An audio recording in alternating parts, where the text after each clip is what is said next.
ako ste u vezi, da li ostajete zajedno, ako je veza klimava. Znači ovo je za onu vezu u kojoj niste sigurni na čemu ste.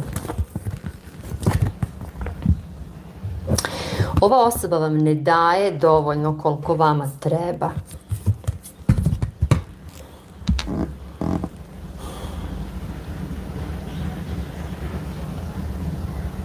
Vi ste zadovoljni sa sobom, ali ova osoba nije zadovoljna sama sobom. I to je nešto, ovo nema veze sa vama. I iako ste vi, možete da budete dobar par, moguće da ste vi možda stariji od ove osobe,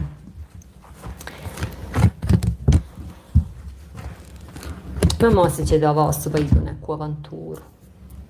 Ljubavni trougao, nešto sa strane, jer ne može da vam doskoči i onda traži izlaz na neki takav način. To se tu pokazuje.